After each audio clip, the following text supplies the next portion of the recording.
Studios.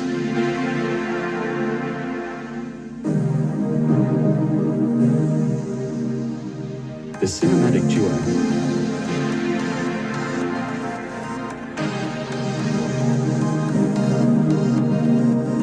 Now, here are your hosts, Paula Perez and Trevor Kremenek.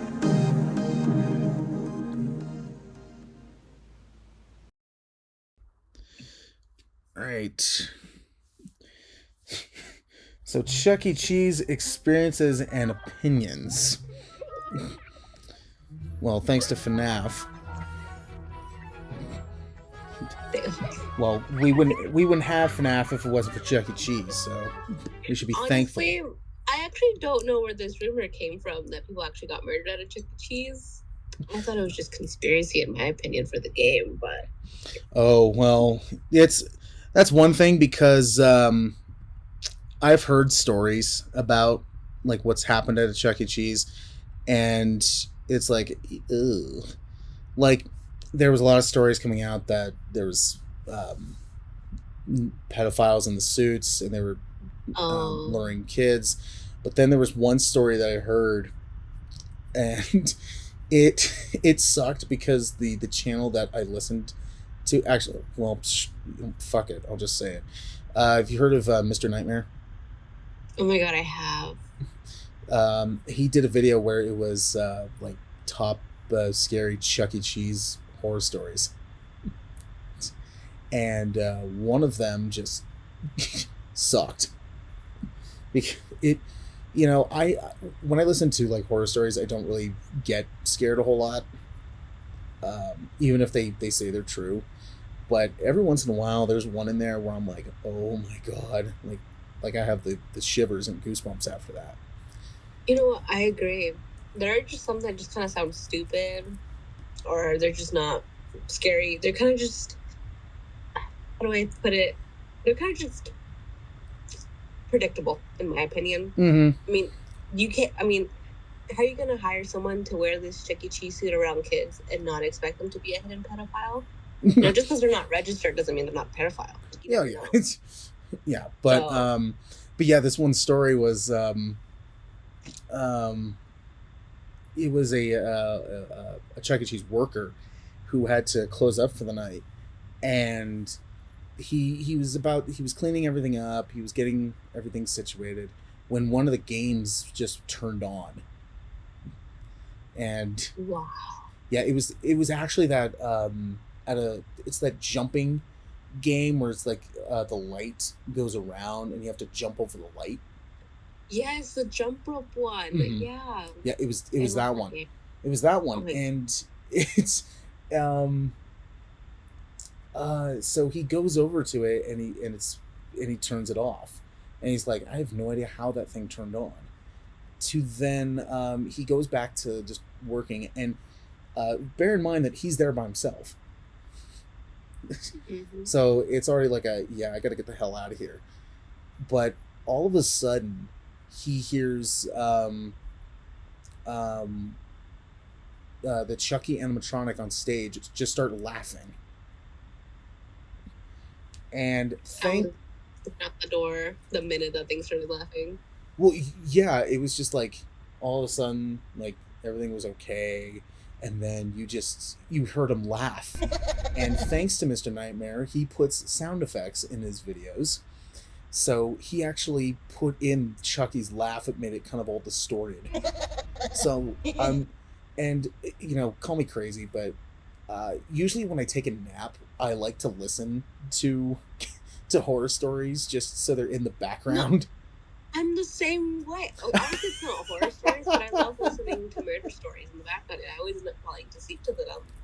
I tell people then, they're like, "Are you like okay in the head?" I'm like, "I am." They're just very calming. Like, what am I supposed to do? No, I just go like, "Is everything okay?" I don't know. You tell me. Don't judge me. Yeah, I'm but not the only person that does that. Yeah, it's like, yeah, like I'm not crazy. You are, but so it's. I remember I was listening to that story, and I had my eyes closed, and I was in my bedroom, and there was no lights on, And when I heard that, my eyes just shot up. And I was like, oh my God, nope. Yeah. And then in the story, he, the guy says that he heard it. And then when he looks at the stage, he sees that the Chucky's staring right at him. So, like an idiot, not running away or not doing anything, he goes over and he looks at it, and then all of a sudden the Chucky's head does like the Exorcist thing where it's like the 360, and then it's still like laughing distortedly.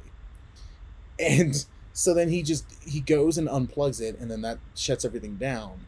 To then he just calls his boss and he goes, yeah, I gotta get the hell out of here. Like, I'm done. So yeah, then he just leaves, and I'm just like, yeah, that's not good.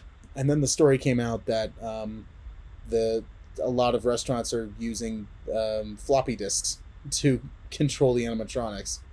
Oh, okay. Well, I know what a floppy disk is, but I'm not sure how much power a floppy disk can hold to control an animatronic. Compared to today, really not that much. No. I mean, floppy disks were a thing like back in the, I think it was, back in the 80s, when computers didn't have save files. So you actually had to put in a floppy disk, and that was your save file. And there was only so much, so when it was full, you took it out and you had to put in another one. And that's how a lot of things got done in the 80s. So it's one of those things where it's like, yeah, thank God we have like hard drives and USB drives. It's like, yep. But yeah, with Chuck E. Cheese, my experiences with the place, I think I remember celebrating my birthday there once, and then after that it was just like, no, I'm fine. I'll hit the kids casino, and I'm all good. Because I agree. Yeah. I mean, I've had a couple birthday parties at Chuck E. Cheese too, but I was always afraid of the mascot. Like, there are a couple pictures of me where Chucky's trying to like hug me, and I'm just crying my eyes out. My parents always tell the story of me always hiding underneath the tables, the booths. I would hide underneath the booths just to avoid Chucky on my birthday. Yeah. Well, so Chucky needs to know his boundaries. Yeah, Chucky needs to stop hugging kids. That's what I'm saying. I mean, the older Chucky, the costume changed drastically. Well, I think it's been like a couple years since he changed the design of him. He's no longer a rat. He's a mouse. Yeah, he's a mouse now. He's cuter. He's skinnier. He's not as scary. And they took out all the animatronics out of all the Chuck E. Cheeses. Yeah, it's kind of it's kind of like one of those things where it's like, well, you guys kind of were popular because you had the animatronics. That was one of the reasons why they were so popular. And it's like, now that you guys are kind of getting away with, you're getting, getting rid of that. It's kind of the same reason why like people are now realizing today, like, yeah, clowns kind of are demon spawns. So it's like, we really don't need them around. And yeah. No, you don't. You know what? People who have phobias against clowns, I don't blame them. They are the scariest thing. And I remember back in 2016 when the whole clown revolution happened, like people got chased down the streets in the middle of the night by clowns. Oh, yeah.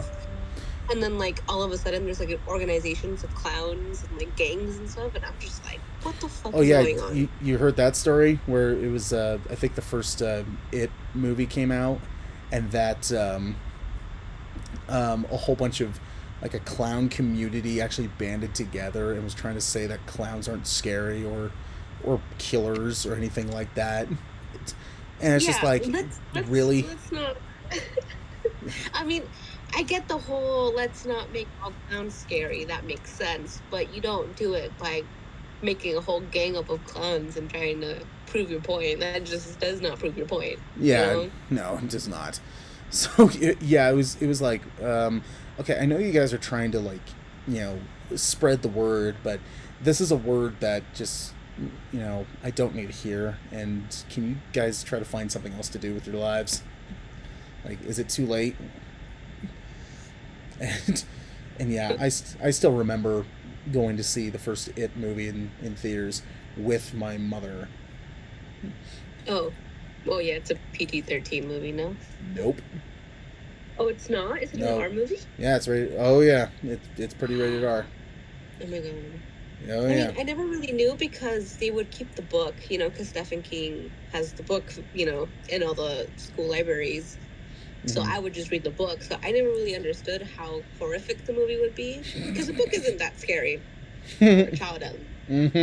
Well, at least it wasn't for me, okay?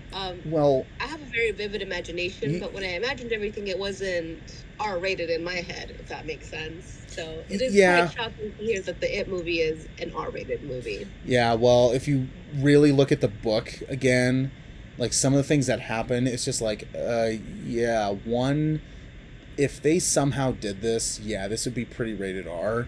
But two, this is just so, like, what is going on? Because it was made during the time when Stephen King was pretty much high. And like there's parts in the book, like one of the characters gets chased down the street by like giant leeches. There's another one that is one of the characters I think it was a homeless man who was actually Pennywise. Yeah, it was. I think it was Pennywise disguised as a homeless man that was willing to give one of the characters I think it was a blowjob. Oh, that's fun.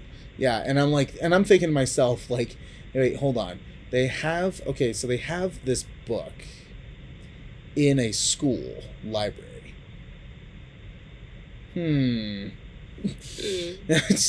Yeah, like interesting there. They actually have a whole row. I mean, at least in the I remember they did. Yeah. Yeah, whole like section. I don't think they have them in the middle school because I think it's too big of a. In high school, they did. The high school, they had the whole row. You go to the S section, Stephen King, and I was just like, oh, yeah, okay, yeah, check out every single book. Yeah, I think the entire shelf was him, because he has like so many books. But yeah, I remember seeing the first It movie with my mother, and who is terrified of clowns, by the way.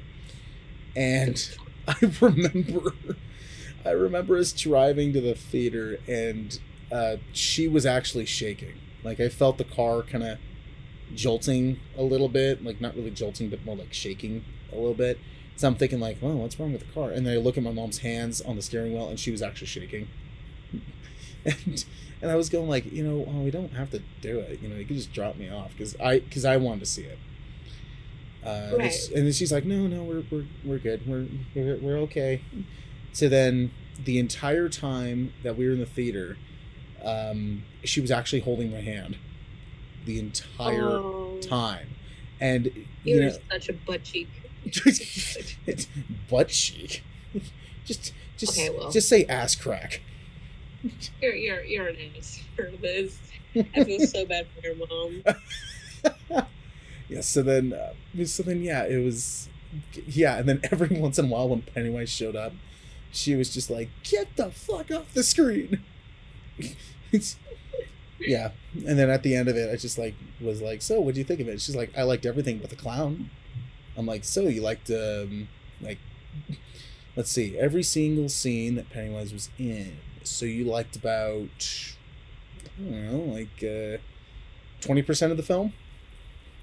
Yeah. And she's like, yeah, that sounds about right. Yeah. But speaking of the film, we did get a Five Nights at Freddy's film recently. Yeah. And we both went to go see it.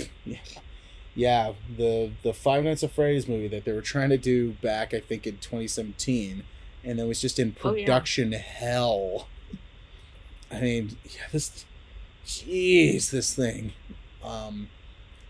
Yeah, I know a lot of people out there, they're like, yeah, it's okay, or like some are like, oh my god, it's the best movie ever, and then some out there they're saying it's absolute garbage. Okay. So yeah, I don't think the movie's absolute garbage. Well, I personally thought that it's a movie made for the fans. It's like Oh yeah. the fans would understand. They're not fully looking into it with, with looking through it with a lens, like picking out things. And then if you're not a fan, and if you're pretty much watching it like almost as an average viewer or even a critic, it's like, yeah, this has got a ton of problems. And while I was watching, I was going like, yeah, this does have problems, but you know what, it is a film for the fans. And then especially when it hits like when it hits like the second half, it's like, okay, this is why they made it. Yeah. Obviously, the first half is more introducing the characters, and obviously all the animatronics having fun with the little child doing the merry-go-round with each other. Obviously, that scene didn't really make much sense to me. I mean, why are we having the animatronics have fun with the kid? Yeah. I mean, compared to the games, I mean, I understand why a lot of them were upset with that scene, why a lot of them wanted to see more jump scares. Yeah. But overall, the movie wasn't bad. You just have to be a fanatic. Yeah. Which is why I think it was perfect timing for when they released it, because the majority of their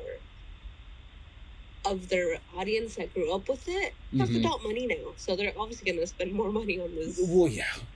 Theater, Well, and something I looked up is, I have the history right here, and the first game came out August of 2014.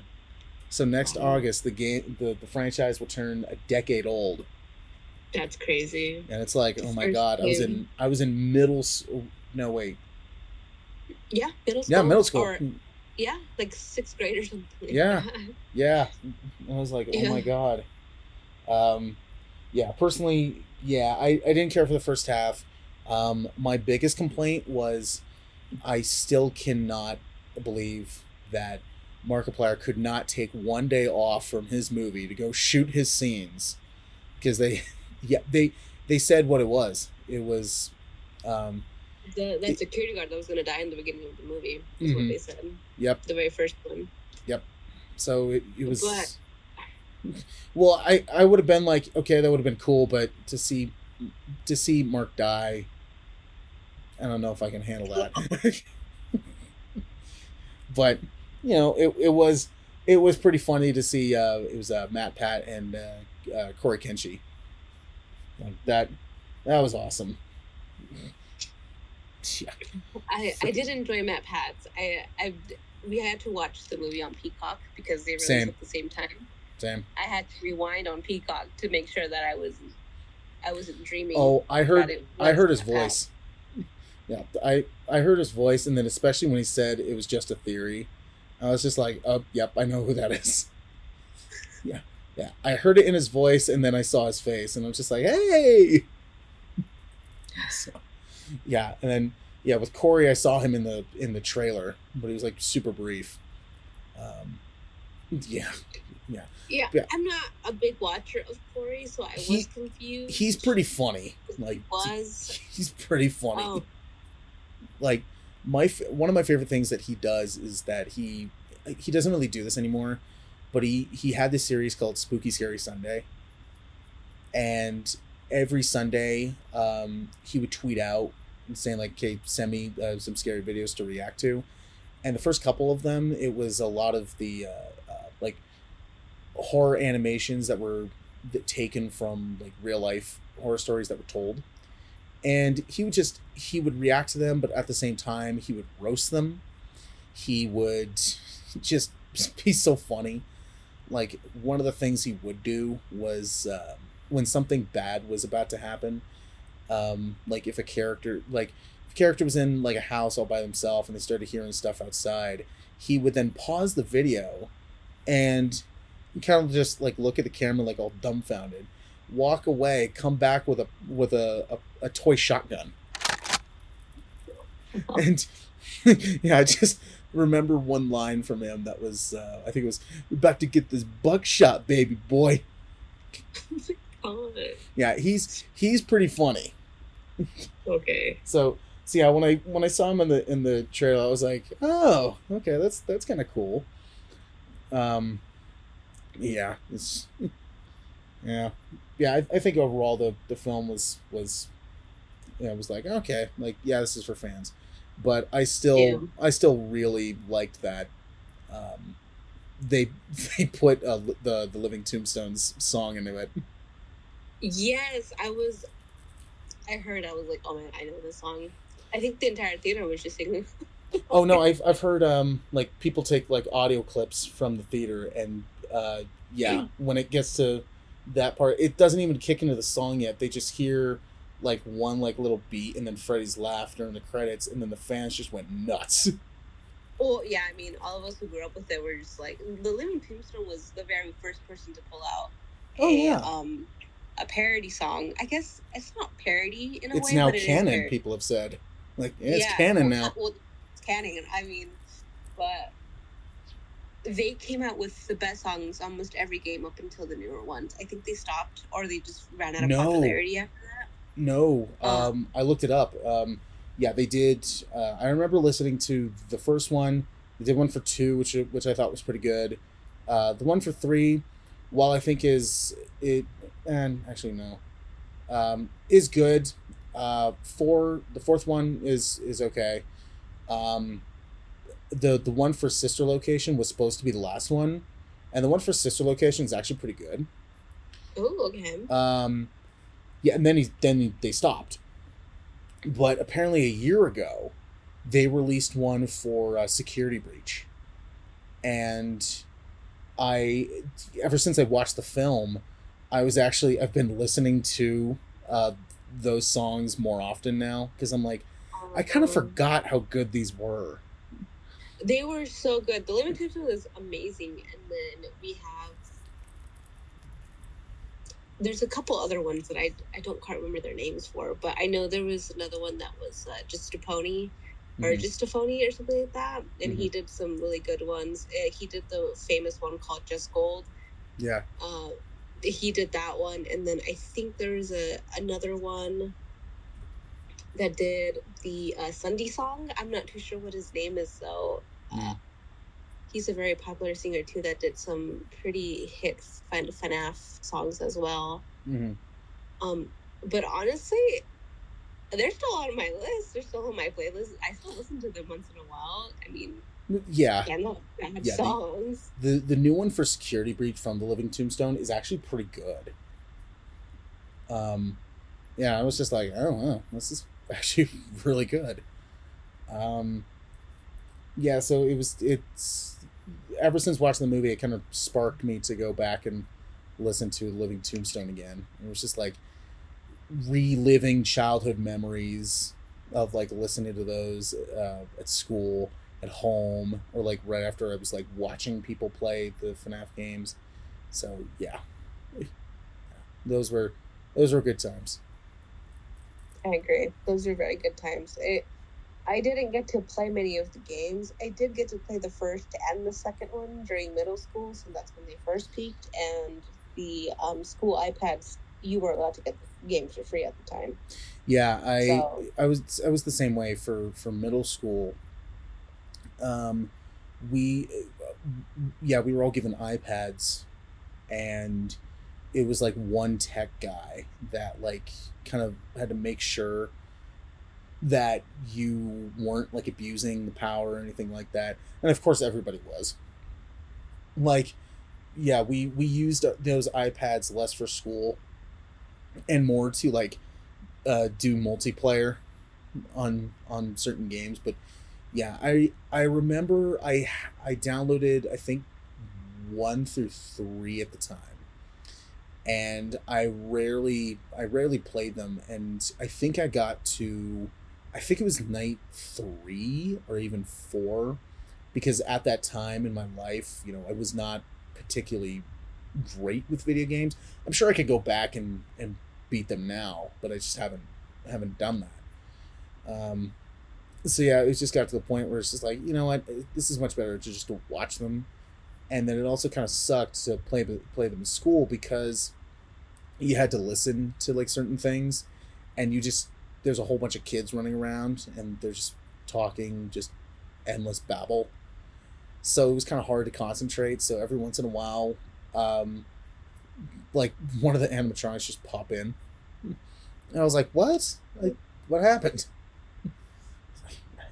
that sucked. But yeah, I think the FNAF series, when it started, it was definitely like, this is the next big thing.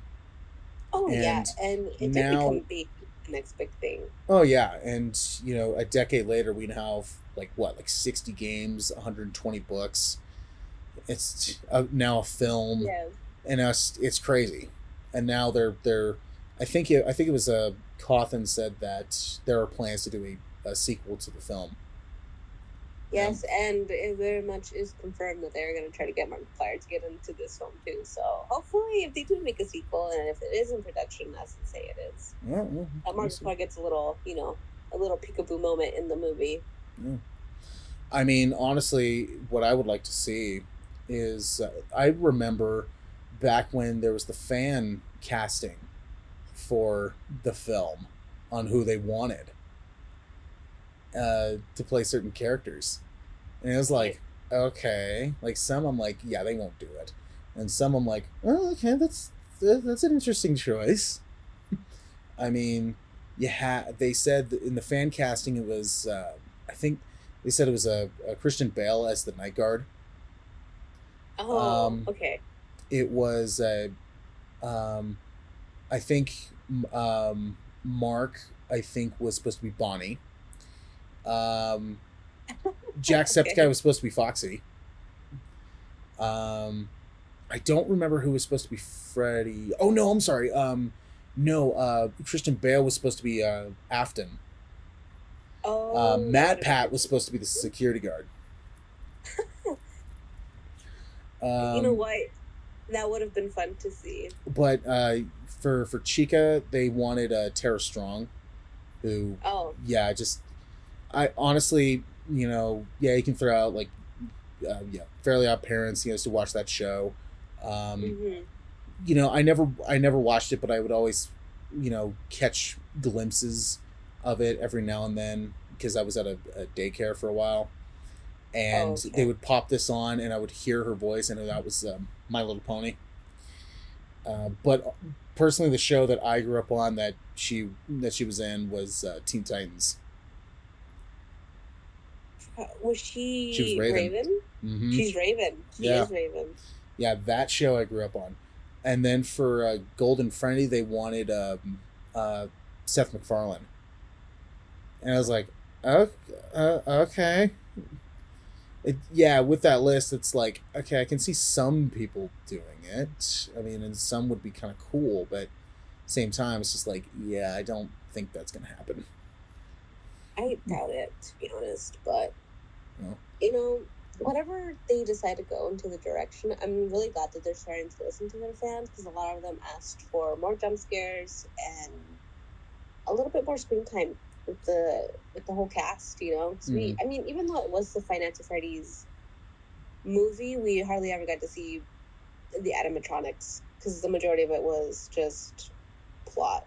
So I know people wanted to see Foxy run down the hallway. And you got like a quick glimpse of that.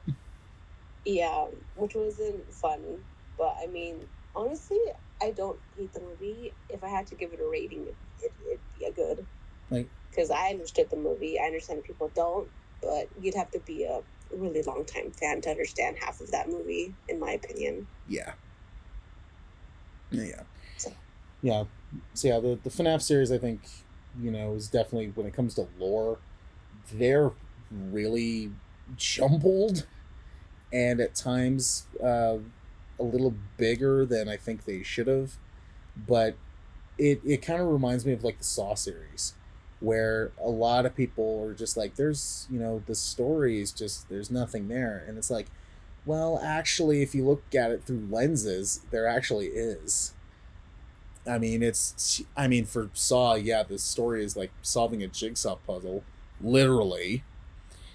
But it's Five Nights at Freddy's is kind of the same way.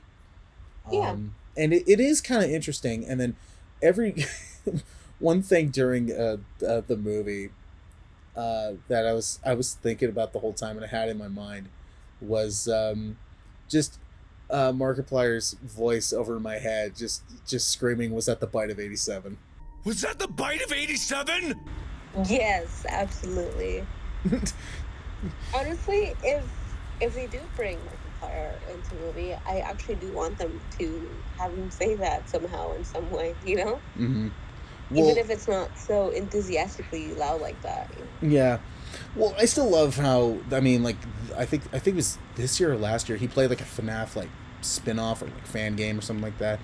Um, and Yes. yeah, there was a section that it was kind of depicting that, and he just kind of looked at it for a sec, and then he mimicked it and just went, "Is it the precursor to the Bite of '87?" Is that the Bite of '87? Is this the precursor to the Bite of '87? Guys, I think it might be the Bite of '87. So like he was making fun of himself, and Absolutely. that's the kind of stuff that I like.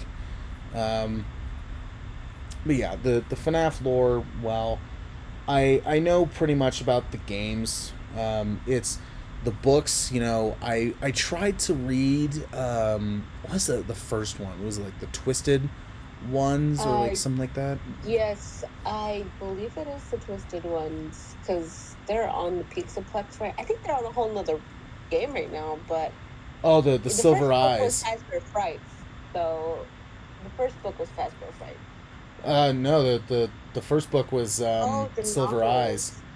The Twisted Ones, it was, yeah, it was Silver Eyes, the Twisted Ones, and then the Fourth Closet, and then it was that one, and then yeah, then they went off and did like the Fazbear Frights series, and then Tales from the Pizzaplex, and then yeah, those just got kind of crazy. But yeah, the novel trilogy is those three.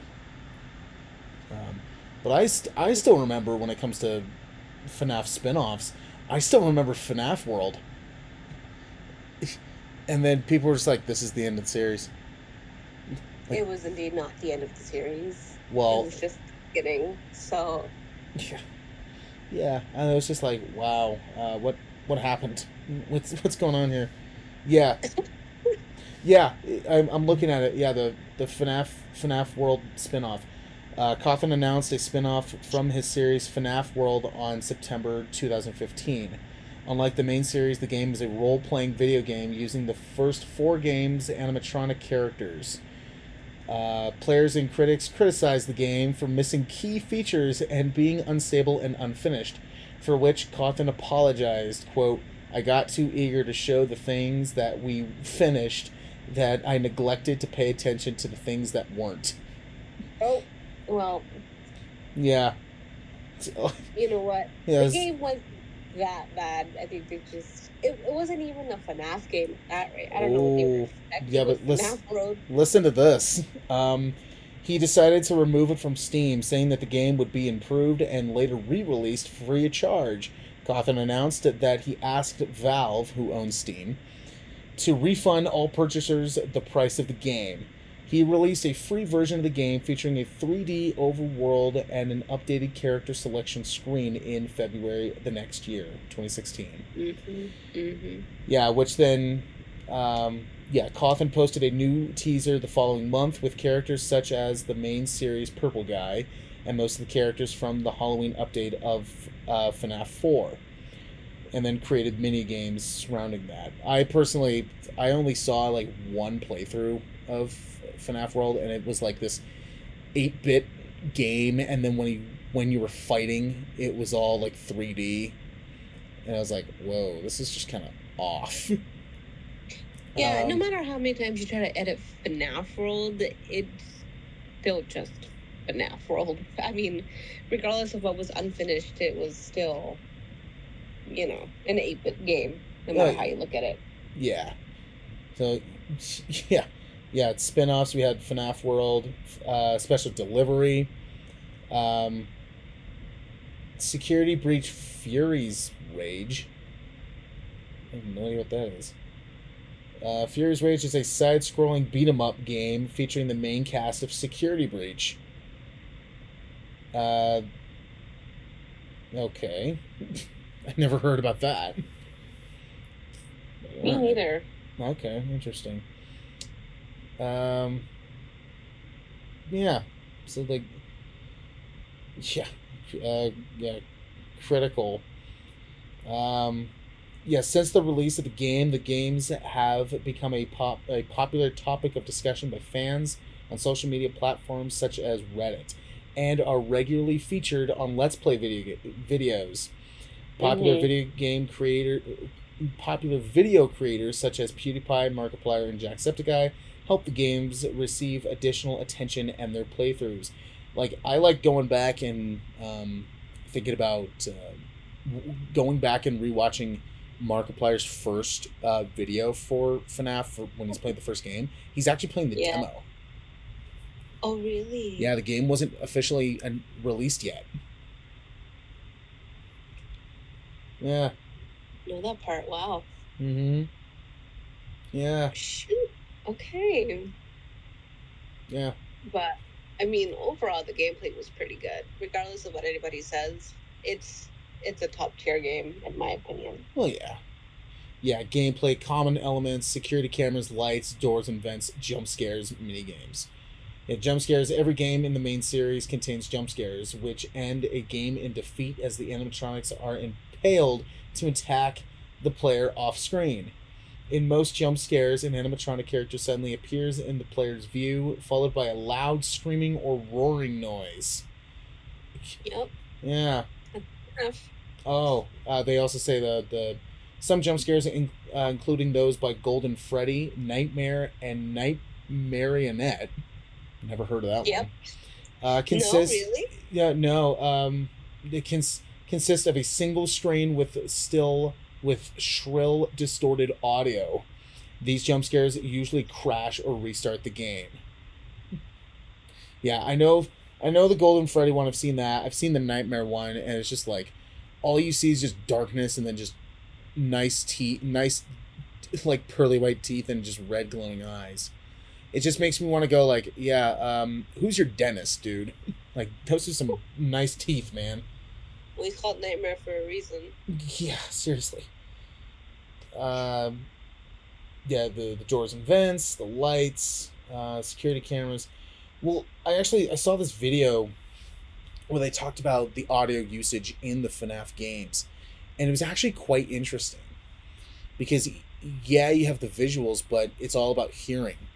Like, you know, like you hear the when you know Foxy is moving, you hear him going dum dum dum dum dum dum. Yep. That's his like thing. Yeah. Mm-hmm. So you're like, oh, he's moving. When you're on the security cameras, there's the kitchen one that there's no visual, but you can hear it, and you hear pots and pans being used. So it's like, oh, one of them's in there. Yeah, Chica's in there. Everybody knows Chica's in the kitchen. Yep, so. See? Yeah. Oh. I mean, that's actually quite sad but kind of cool. History. The idea of Find Its Freddy stemmed from the negative reception of Scott Cawthon's previous game, the family-friendly Chipper and Sons Lember Co. Players said that the main character, a young beaver, looked like, quote-unquote, a scary animatronic animal. And reviewers called the game, quote, unintentionally terrifying, end quote. Initially discouraged by the criticism, Cawthon eventually used the feedback to make something intentionally scarier. So yeah, sometimes in life when you get beat down, you can use that beat down to gain a positive. You got to use the negative to be a positive. I mean, and that's what he did. And now he has a really, really good game series. He's made a movie. He has books. Mm-hmm. You know, even though he stepped down for, I think, a very idiotic reason. I know the reason. Oh, yeah. I think it's an idiotic reason. But, I mean, at the time, people were very sensitive about politics. So, I mean, I can't blame them either. Still kind of are nowadays. They still are. Yes, they still are. Yeah. But then I just don't understand the reasoning behind it, because they got mad that he stepped down, but they were also mad that he had, I believe he had donated money to a Republican foundation that Trump was supporting or something like that, if I'm not wrong. Yeah, and then, but when you look at the FNAF community, a huge percentage of the fan base are part of the I think it was the LGBTQ community. That's And right. if if you know about politics, Republicans and then mainly Trump is against gays. So it Yep. was they saw that and just went like, oh my god, like this is awful. Yeah, they just instantly thought Scott Cawthon was a homophobic Republican, Yep. which he said he wasn't.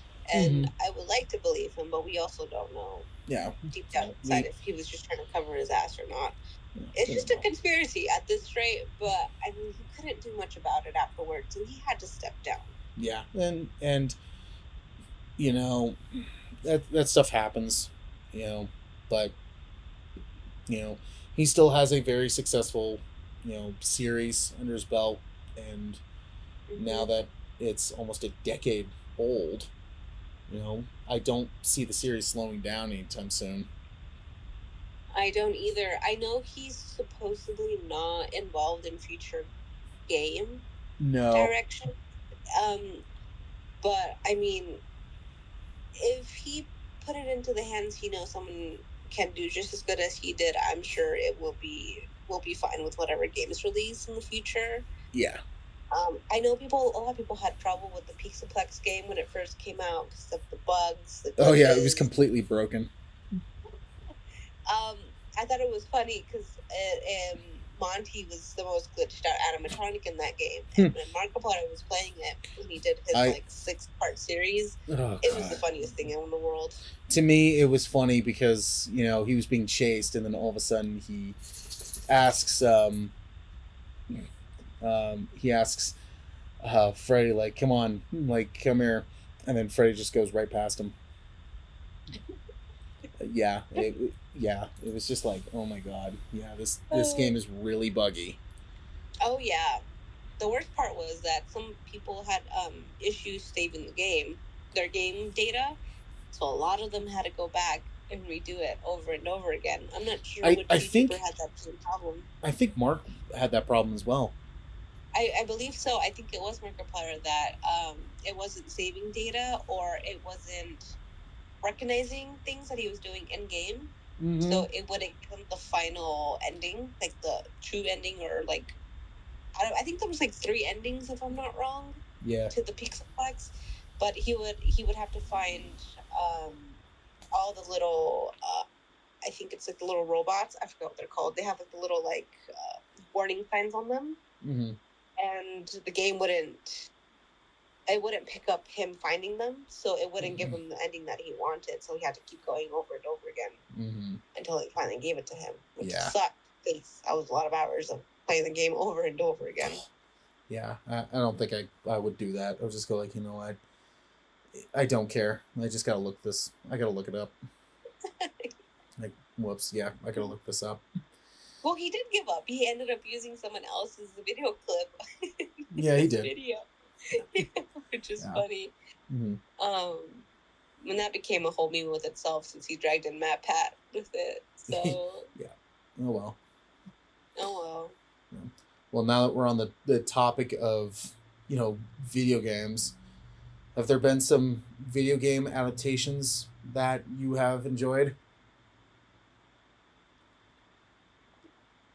As in, like, just random video games turning into movies, or what? Or TV shows or whatever. Battleship would be the worst one to have gotten. Okay, I was about to say, like, when you just said Battleship, I'm just gonna be like, oh my god, no, like, oh my god, you gotta cleanse that. I think everything else could be fine, even if they decide to make Twister into a stupid movie or series. I'm still waiting. I'm still waiting for the Chutes and Ladders movie. I'm still waiting for the Candyland movie. Okay, but Candyland's gonna be bomb. Okay, listen, it's just Candyland. It's in the name. Trevor. I honestly want a horror movie about hungry hippos. That's personally what I want. I mean, they are hungry. Yeah, or somebody said like there should be a horror movie of hungry hippos, but also a horror movie on Don't Wake Daddy. And it's like, You know what? That would be. I want.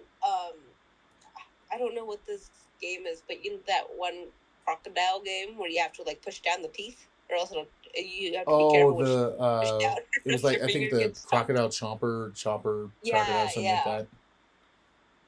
Yeah, You know, yeah. that'd be a great movie to adapt. There's also one called Ned Noodle, where you rip open some guy's head and you pull out boogers out of his nose. Oh, Gooey Louie. Yeah, there you go. Yeah. Pull the wrong booger, his brain pops. Yeah, his brain pops out. It's just like, yeah, what if it's a bunch of surgeons where they're just like, yeah, they can't get this correct, so they have to pull on his boogers. That's what I'm saying. Some of these would be pretty interesting to see in theaters. They have to get a tumor out of his head, but unfortunately, he has like a metal plate in his head, so they can't go in that way. So then they have to pull out the boogers to get the tumor out. There you go. See, Hollywood, we're giving you these ideas. Yeah, might as well start making the movies now. Write down some notes. I mean. Oh wait, hold on. Copyright. Oh. Although the most interesting one that you sent me was the Barbenheimer movie of. That's an actual thing. That's actually getting made. Yes, that's getting made, and I don't know how to feel about it. I mean, if you want to take care of a trend, yeah. The film follows Dr. Barbenheimer, a scientist doll living in Dolltopia who tries to take out humanity with a nuclear bomb. And yes, this is 100% true, and they're actually doing it. And I think it said it has a budget of $1 million. And it's That's like, oh crazy. my god. But when it comes to video game adaptations, personally, I think the best one that I've seen in recent years was The Last of Us. Yes, that that was so well done. Have you watched or played the first game? I have. I did when it first came out on the PlayStation 4. I did. Good. Yeah, there were some things in that where I was like, yeah, I don't know how they're going to do this. But I also love how they changed some things for the better, where there's just like, yeah, this is messed up, but what if this happens? And yeah, I remember like one of the episodes, and it started going the way of the game, and then they changed it. And it was one of those like moments where like my jaw was to the floor, because I was like, oh my god, that's just crazy. So and then yeah, after that episode, I had to I was on a call with my father, and we were just both like, have you seen that latest episode? And they're like, oh my god, yes, that was insane. So that was pretty much every week. So Yes, and I have to agree with you. When I first watched the show, I was a little skeptical because, I mean, The Walking Dead was pretty good. mm-hmm. The Walking Dead was pretty good. And then it kind of got fuzzy towards the newer seasons. So I was just a little, skeptical. I was like, I hope they don't ruin this, because Last of Us is a really good game. Not Mhm. including some of the later games that we don't talk about. But yeah. Yeah. But it was so good. I just remember having to wait every week to watch a new episode, just to see Pedro Pascal on my screen. I think he really nailed it, playing the main male lead. Yeah, in this Joel. whole series. Yeah. Yeah. Yeah. So it was kind of cool to see like what the series was going to do, but I think one way a video game, if a movie or a TV series will be an adaptation of a video game, one thing they need to do is bring the creators' involvement, and that's what The Last of Us did. One of the creators was the game director, so it was kind of like, see, this makes sense why it's so accurate. And Mm-hmm. a lot of the time, they don't do that, which really sucks. because I hate when they don't do that, because who else to go to for, I mean, just director help is the person who created the stupid game. Or, like, who created this stupid book. Like, I mean, who else to get ideas and creative vision than the person who literally made the whole thing up? yeah, There's nobody else perfect for that. And I know it really did help bringing in the people who made the game, because they added, I don't know if you remember, but they added the original voice actor to Joel in one of the scenes. And that was a really fun Easter egg to figure out. well, it was the same thing with Ellie. She the voice actress was in it. Mm-hmm. Yeah, she was Ellie's mother. Oh. Yeah, so it was kind of a, like, if you knew it, you knew, and it was like you had a smile on your face. So I think we all had a smile on our face with The Last of Us. yeah, So yeah. Well, yeah, the Last of Us, it was definitely one of the first games where I realized that video games can pretty much be on par with film. Like, oh yeah, it blended so well with, it was like you were playing a game, but at the same time you were watching a movie, or you were watching a TV show. I think the best example for that would be some of the Mortal Kombat games that had really long cutscenes, to the point where if you put all the cutscenes together, you just make It was a film. movie. Yeah. Yeah. Speaking of video game adaptations, yeah, the Mortal Kombat ones. Well, the first one, at the time, I'll give the first one, the original one, some slack, because at the time Mortal Kombat was not known for having story. There was no story. It was like, we're just gonna have these characters just together, and then just they battle each other. So yeah, the first movie, while ridiculous, it's still fun. And then they did Annihilation. We don't talk about that. Okay, I agree. Annihilation wasn't the best movie in general. Just in general, it really wasn't the best movie. I mean, yeah, that film's just ridiculous. But the newest one, I know a lot of people did not like it. But, personally, it's like, this is the closest we have gotten to this point to get a kind of accurate representation of the games. And, doing the fatalities, and they even said, like, there were times when the MPAA was, like, on their asses, like, each day, going, this needs to be trimmed, because apparently they almost got an NC-17 rating because of the violence. Wow, I didn't know that. So yeah, so it was very much like this is what, this will be a gory film, much like the games. Now, which I appreciate, because the whole point of Mortal Kombat is to see everybody get their fucking guts ripped out of them. Well, have you seen the new film?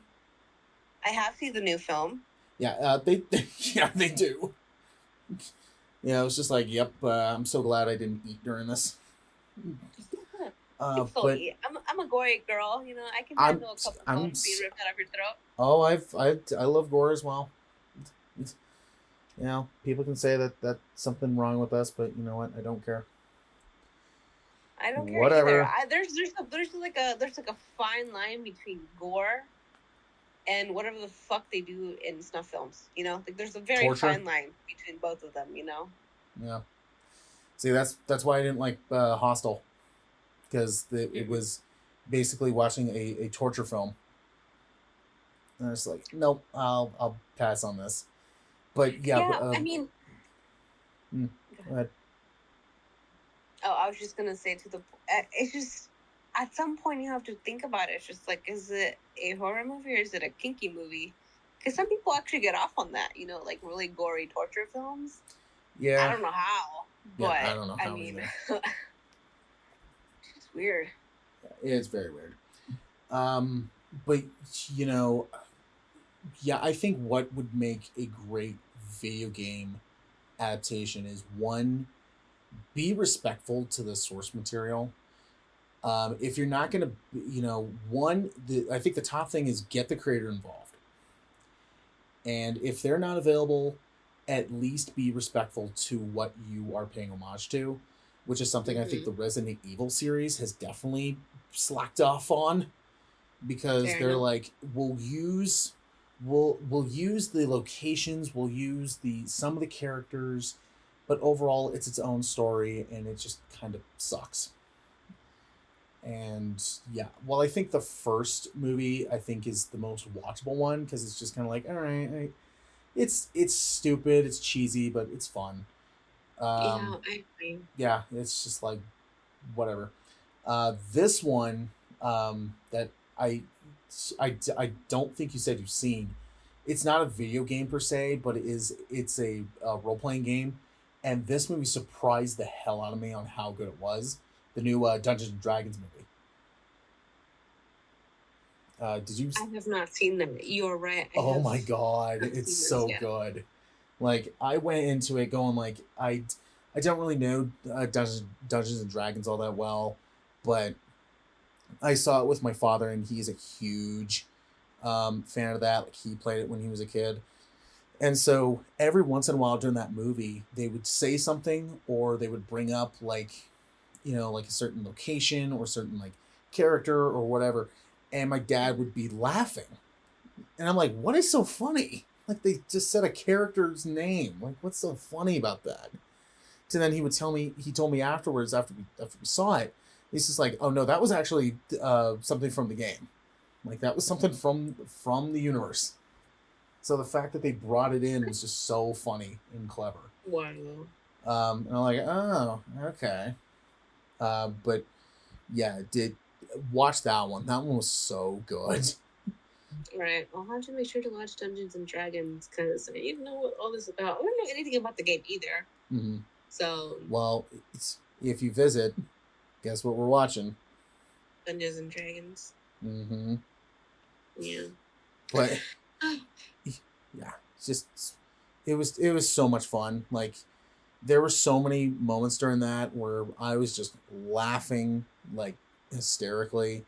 There was one particular moment, I'm not going to say what it was, that just had me just laughing so hard, because it was one of those like, what the fuck just happened kind of moments. Where yeah, I was kind of laughing I was laughing at it. I'm like, what is happening? and and then yeah, it was just like, oh wow, okay, like that just happened, we're moving on. But yeah, it seriously, like if there was one of those moments. But yeah, video game adaptations can be very hit and miss. Like I'm still Oh waiting for Netflix to do the damn Bioshock movie, because I'm a no. huge fan of Bioshock. And I mean, it's a great game, but Netflix, it's a 50-50 with them too, you know. well, yeah, because I haven't seen the Castlevania one, because I've heard that's really good. I haven't seen the League of Legends one, and I've heard that's really good. Um, I didn't see the Resident Evil series, but I've heard that's not good. Oh, okay, Yeah, well, people are saying that one felt like a CW attempt, and it's like, all right, then I'll pass. But yeah, so it's kind of like, all right, well, we'll see what they do. But what I do like is the who they have to direct and then write the script. They have director of Constantine and the script writer from the new Blade Runner. oh, okay. And I'm just like, oh, okay, like you have my attention. Like you got more of my attention now. I agree. I agree. But yeah, so it's, we'll see what they do, because yeah, currently they're like, oh, it's in pre-production. I'm like, it's been in pre-production for like years. It's again like the Five Nights at Freddy's movie where it's in production hell, and then I'm eventually got made, and then it became what it became. But yeah. yeah, just waiting on that. Like yeah, Bioshock. Personally, my favorite of that series is Infinite. Mm-hmm. Um, because I know a lot of people that don't like the end of that one because it's so complex. And I'm just like, but it's so messed up. Like the first time that I played it, yeah, I was a bit puzzled what was going on, but then once I played it a little bit, I played it again, and then I was like doing research. I'm like, oh, so this happened because of this, that happened because of this. Okay, I get it now. Well, that's really fucked up. Yeah. I mean, I've never really played the games. I've seen some gameplays. Oh, they're but totally I worth can't it. say, yeah, they're something else. They're on their own tier level. If that makes any sense. Oh, it makes perfect sense to me because I would put them on their own tier level. But I mean, I agree. Just some of these game adaptations to movies are really hit and miss. I mean, I can't really think of some other ones right now, but I do know that I am excited to see the Iron Lung movie that Markiplier is currently directing. And it Yeah, will be released. I don't know when. Do you? they said sometime next year, Okay, but they great. did say theaters. So Let's go. That's good. That's So good. we'll see what they do. Okay, so now with video game adaptations, let's actually get into talking about movie that we have, Wolf of Wall Street. Oh boy. Yeah, indeed.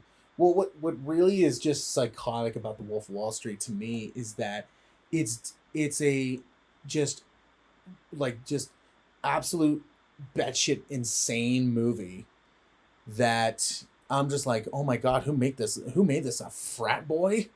And then when you look and you see Martin Scorsese, I'm like, oh my god, so a 7-year-old made this? Yes, he's just insane. But yeah, so it's crazy. So, yeah, just for any those who don't know the Wolf of Wall Street, Wolf of Wall Street is a 2013 American epic biographical black comedy crime film, co-produced and directed by Martin Scorsese, based on Jordan Belfort's 2007 memoir of the same name. It recounts Belfort's career as a stockbroker in New York City and how his firm engaged in corruption and fraud on Wall Street, leading to his downfall. And even though it's 3 hours long, which, yeah, I'll say this: when it comes to long movies, I don't mind them. It's just if they can keep my attention for that long, then bravo. Kind of like what Avengers Endgame did. That that film kept my attention through the whole 3 hours. Yeah, it would have been bad if they didn't keep your attention for the entire 3 hours. And there's movies that have done that where I'm just kind of checking my watch, going like, can we speed this thing up? But the one thing I do like about Wolf of Wall Street is that it's not a slow paced film, or it is to an extent, but you're going through it so quickly that you're like, oh yeah, that's right, this is 3 hours long. Wow, look at that. Okay.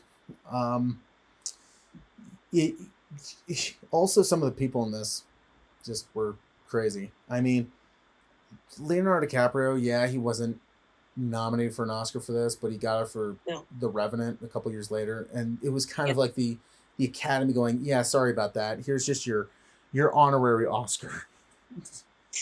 But okay. I mean, his performance was pretty good alongside with Margot Robbie.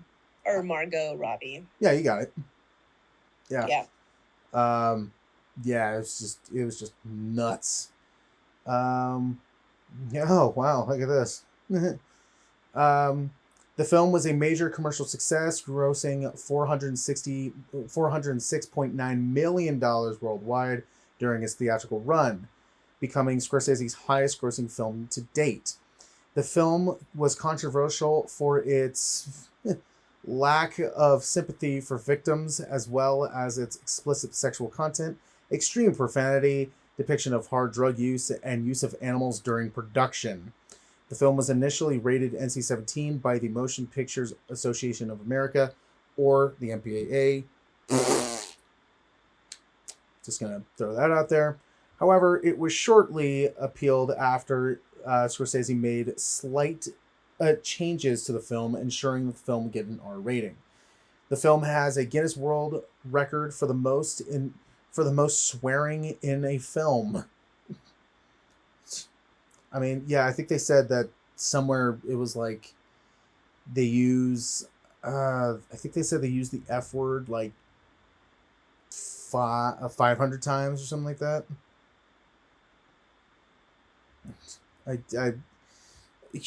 It kind of became like the guessing game where it's like, I don't know how many times could they say it. I don't know this. But one example that I want to bring up that is just kind of stupid, but at the same time is very much them. When have you seen the South Park Bigger, Longer, and Uncut? I have. Yeah, so I have. that movie has 299 swear words because it was initially going to be over 300, but the MPAA said that if it hits 300, it would be NC-17. So they went through the script and they took out one swear word, which is very much them. Yes, the word fuck is said a total of 569 times in The Wolf of Wall Street. Wow. Mm-hmm. So it's like wow, okay, that's just nuts. Okay. That's a lot of swear words. I'm not Yeah. gonna lie to you. Yeah. I mean, if you're living in New York, which presumptually is where the movie is made, Mm-hmm. you kind of have to assume they're cursing a lot. I mean, I feel like it's just a part of the vocabulary over there. Mm-hmm. So. Well, and then another thing is that, yeah, they're a bunch of stockbrokers, but it pretty much shows like, yeah, they're not good people. No, they are not. Which they again, would much rather get money out of you than you getting anything back from them. Yeah, which I'll throw this one out because you said you haven't seen it yet. American Psycho. It's a bunch. It's not stockbrokers, but it's a bunch of like upper class people, and it's like, yeah, you're all just so shallow. And this is the same thing. The Wolf of Wall Street, it's the same thing, where it's you're following these people who are your pretty much protagonists, but at the same time they're not protagonists. They're all like, you're all just kind of shitty people. Like you all just kind of you're just terrible. So and that's also something that Scorsese does in a lot of his movies, is that he really doesn't have protagonists. He'll have like one person out of the bunch where it's like, okay, you're not as bad as them, but you still got your problems. But he makes you follow them like so well, where at a certain point you're just kind of like, oh wow, like I didn't realize that there's really no protagonists. Yeah, this is very much that, where it's just like, a lot of these people they suck. They just really suck. I know. You can not. I don't even think I can think of one single person in this movie that didn't have an ulterior motive. No. No, every single one had an ulterior motive to their original goal, or what they just, what they had people think of them. It was never just a one-way screen. It was just, you could see on both ways. It was shitty. Everybody's shitty. Yeah, that's more of the story. Just that should have been the tagline: Wolf of Wall Street. Everybody's shitty. Everybody's shitty. Yeah, and you can't really get frustrated at them. The majority of them are shitty for a reason, or I mean, it's just an interesting character to have a shitty character. I mean, it's just a part of the character. Well, be shitty. Yeah. Well, another thing that I kept forgetting about the first time I saw this was real. Like this really happened. Well, to a certain extent, like Hollywood likes to fictionize a lot of nonfiction, but yeah, there's like a lot of things that in the movie where I'm just like, wow, this really happened. It's just like, that is just that's awful. So, but really think that Scorsese like captures that extremely well, especially in this film. And then yeah, honestly, it's yeah. I mean, as much as I hate almost everybody in the movie, that just means that the actors are doing their jobs extremely well. Oh yeah, I always think that whenever there's like just a really annoying ass character, you're just like, I want to punch you. And there's always at least one in every movie where you're like, I want to punch the fuck out of you. And then when you're done watching the movie, you're like, you know what? Where the fuck do they find these actors? Because they're doing their job a little too well for me. Well, and that's why I love, like, whenever I rewatch it, like The Mist, which have you seen that one? You know, the one with like the scary little like creepy crawlers. It's the one where they're in the supermarket and then the mist shows up and there's monsters in it. Yes, I do. Yes, they're like big giant spiders or something like that. Look, well, they look like among spiders. other things, other screwed up things. But yeah, the main antagonist in that one, it's this pretty much crazy religious woman that basically turns half the supermarket into a horde, and it's just like, I hate you so much. Like, can you please just go away, man? And it's Did she die? well, spoiler, 3, 2, 1. Yes, she did. She's dead. Yeah, and I was just like, good, she had to go. But that just showed, I'm like, yeah, because you did your job extremely well. Like, you made me hate you. And that's what I think actors need to do, is to be very realistic and make you like them or make you hate them. And that's something that this Wolf of Wall Street does extremely well. And it's just like, yeah, I don't like any of you. Like, you're all shallow in your own ways. And you know what? It just means that they chose really great actors for this movie. Regardless of, I want to punch every single one of them. And even though there are some explicit scenes in there too, that you're just kind of like, what the fuck is going on? Yeah. Because it went from like shitty characters to like Margot Robbie like enticing Leonardo DiCaprio in the bed next to the crib. Yeah, you're like, oh, okay, this is happening. Oh, all right. Yeah. I'm like, somebody should know when complaining. She went from that to do Harley Quinn, and then now she's Barbie. Yeah, she's Barbie, where she played both roles extremely well. Although I don't think she's coming back as Harley Quinn anymore. I don't know. I personally don't know what's going on with that. I don't either. She did her trilogy, if you think about it. She did the Suicide Squad 2, and then she did her Birds of Prey movie. Which I still have not seen. But,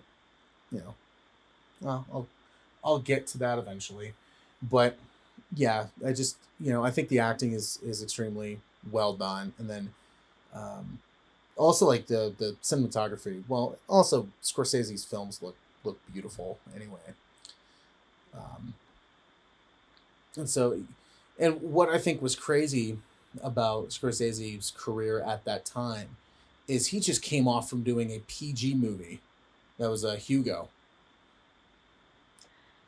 That's right. And then 2 years later, he did this. It's a big... It's a big jump. Turnaround, yeah. Well, and I also think what's pretty crazy is that his previous movie prior to Hugo was Shutter Island, which was kind of a thriller film, which I personally really like. But one thing in Scorsese's films that I wish was a little bit better was the edits, because all of his movies are pretty long, where it's kind of like, all right, you guys you can trim this a little bit. And Wolf of Wall Street, while it being 3 hours, and I think you can, you won't get bored through it. There's still like some things in there where it's kind of like, can you trim this a little bit? But I think it's fine overall. What the time length is. It's just something Scorsese does in every one of his movies where it's like, yeah, this is pretty long. So it's kind of an agree. afternoon. You know, even though the movie itself was entertaining, I don't feel like it needed to be 3 hours long. You know, maybe 2 hours and a half, but I also don't know what half hour he would have to take out to. It's just, not all movies have to have every single little scene in them. Yeah. Like, we could take things out. It's fine to take things out. You know. Yeah. But with Wolf of Wall Street, I feel like it was fine being 3 hours. You kind of get entertained with all the characters, and you kind of stick around for it. Yeah. Some of his other movies that were just as long could have been trimmed down a lot more. Oh yeah. More entertaining. But there's an exception with some of his movies, I agree. So yeah, but I think, you know, despite its controversies, yeah, like the use of animals, you also have the film's one of the film's producers was pretty much arrested for, I forget what it was. Let's see.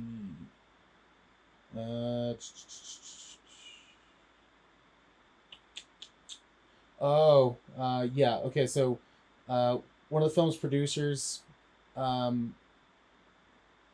stole.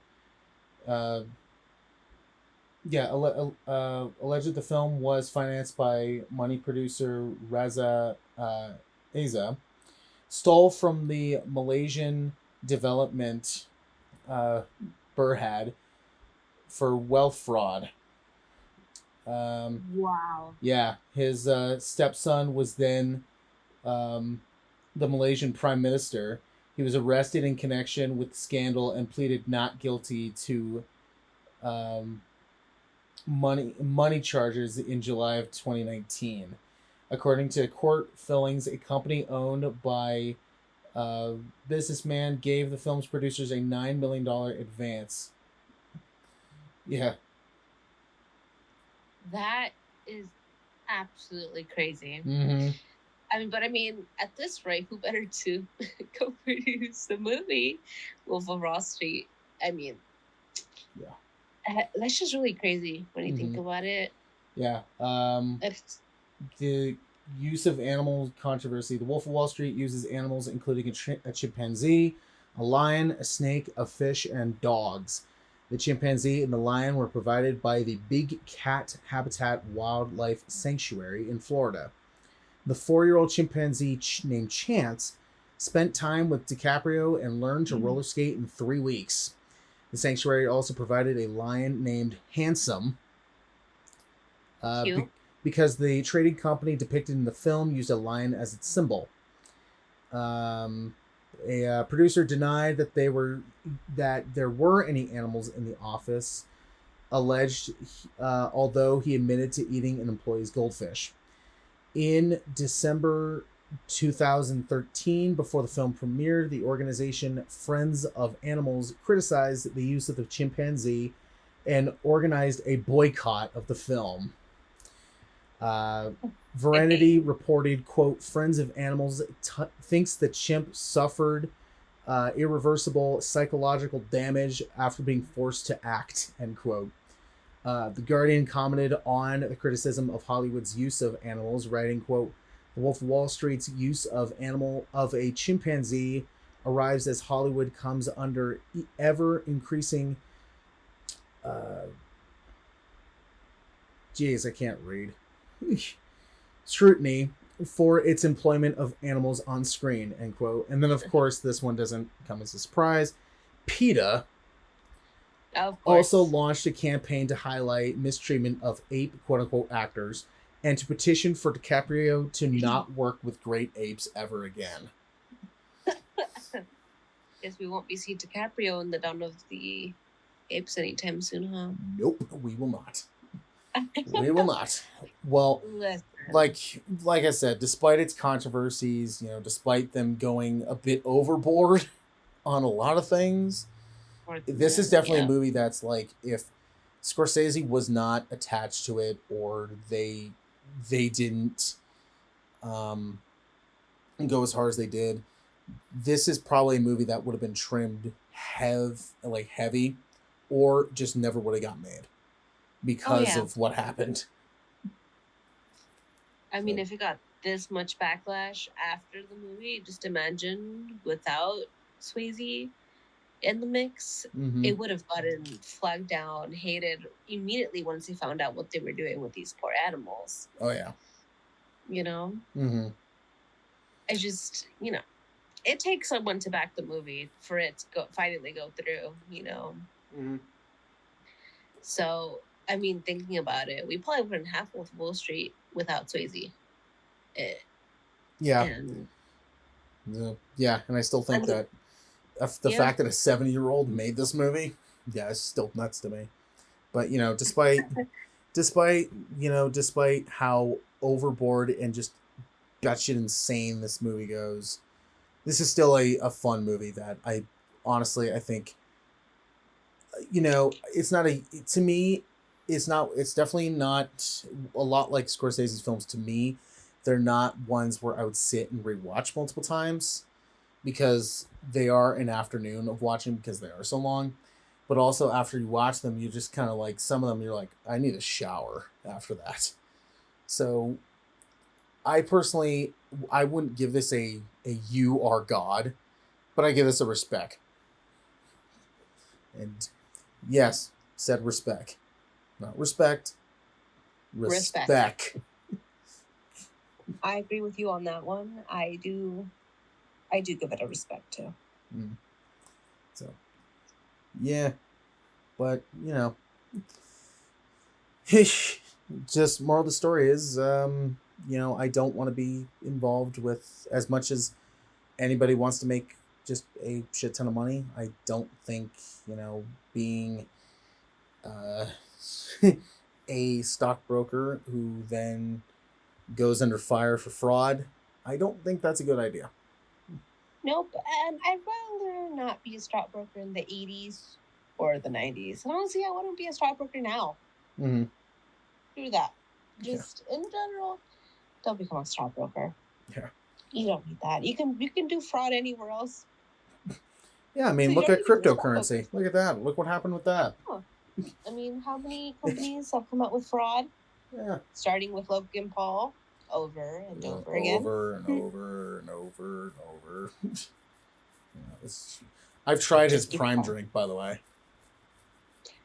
I have too. It sucks. I can say, just buy Gatorade at that rate. Yeah. Just buy Gatorade. It's way too sugary. Yeah. And I'm like, dude, this is like way too sugary. I might as well just have like the highest calorie soda that I can find. And yeah, I'm not super into energy drinks. Like, every once in a while, if I need electrolytes, I will pull like a Gatorade off the shelf. But yeah, it was just like, you know what, I'll just try this just to see. And then yeah, it was like, nope, I tried it. I'm never trying it. I'm never gonna have it.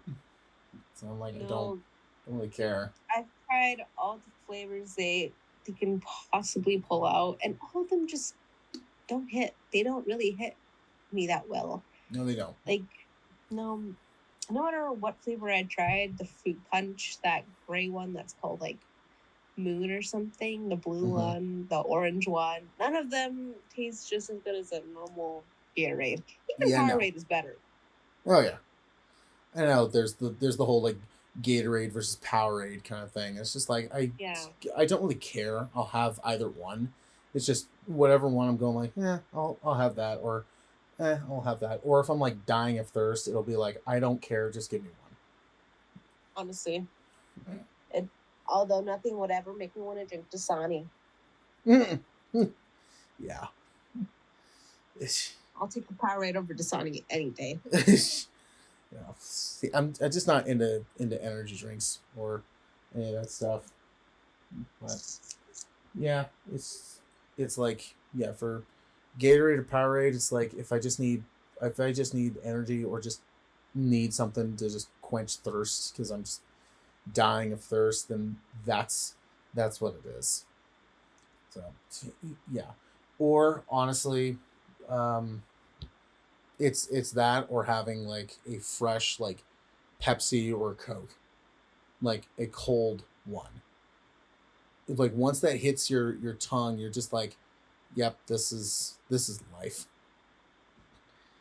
I mean, there's always that controversy that Coca-Cola is putting cocaine in our drinks, and that's why it's so addicting. That's actually originally what it was. Oh, well, you should keep doing it. Yeah, it's really working, ain't it? It's working, you know? I recommend So what is it like? watching the show Drunk History. Ooh. Oh my god, Drunk History is amazing. It's exactly what it is. It is celebrities telling history, like actual history, but they're intoxicated. So it's extra funny. So and they do reenactments with other actors, and they're actually mouthing off the actors that are or the celebrities that are retelling the story. So every once in a while, if like they do like a hiccup in the reenactment, you'll see that person hiccup, and it's really funny. Like one of the best ones they did, it was they got Lin-Manuel Miranda to drunkenly tell the history of Hamilton. Yeah, I remember watching that one. Yeah, that one was awesome. Yeah. But like they were telling a story about Harriet Tubman, and the person they got to play her was Octavia Spencer. Mm-hmm. It's like, yeah, they get some A-listers there, and it's just like, yeah, they got a sense of humor. So yeah, Drunk History. While it's no longer they no longer do it anymore, it was really funny. It's like once they were doing a retelling of how Mary Shelley came up with Frankenstein, and then they actually recreate the Frankenstein story, and they got Seth Rogen to be Victor Frankenstein and Will Ferrell to be the monster, and it's amazing. Wow, you put those two together, but it's gonna be amazing. Oh yeah, it's awesome. So yeah, Drunk History. It's if you need a laugh, but at the same, it's one of those shows where it's kind of like, why wasn't this being played in history class? Because it is like what they're actually saying is true. Like it really happened. They're just saying it while they're intoxicated. Which is why it's kind of hard to like, you know, let them, you know, just think, because you're like, they're drunk, they don't know what they're talking about, but it's they have a piece of paper in their face. They're like, yeah, so Hamilton, he cheated on his wife. Yeah. Yeah, he cheated on his wife, wrote about it, and told everybody in the entire world that he cheated on his wife. Yeah, like in that one, in the one for Hamilton, there Miranda is talking about the gunfight between Hamilton and was it a Burr? But while he's talking about it, he gets a FaceTime call from Questlove. So then in the reenactment, one of them pulls out their phones, and everybody gathers together, and like they're talking with him. And it's so funny. Yeah. But another thing that I love is that with the reenactments, if the celebrity is like slurring their words, or like they quickly get like off topic, the reenactments, they'll start to do it like correctly, but then every once in a while they'll just stop and just kind of look at the camera like all frustrated. It's like the one for Frankenstein, they were the person that was telling it kept like going off topic, and then the people in the reenactment, they just got so sick and tired that they all pulled out water bottles and were just drinking. It's just a wait. Just, Like it's funny. I love this. I love that show. I remember because Angelica's the one that introduced it to me through the Hamilton series when Lin-Manuel did it. Mm-hmm. Yeah, I think that's when the show was going like, oh, this is a real show. Mm-hmm. Yeah. Drunk History is awesome, and yeah, I wish they continued it, but they did a good amount of it, and also because with alcohol, there's only so much times you can do something like that. Oh yeah. Yeah, before I'm sure after it was done, their livers were just like, oh, we're free. Oh, definitely. They were done. They were done with the alcohol. Yeah, I'm sure they got sober afterwards. So, yeah. Oh yeah. Drunk. I'm sure one day they just thought, you know what? We're done. Who needs to be an alcoholic anyways? Yeah. Who needs alcohol in their lives? Yeah. So, yeah, I love that show. Thanks for listening. Follow us on social. Listen to full shows on YouTube, Spotify, and Apple Podcasts. Subscribe to the Cinematic Duo YouTube channel.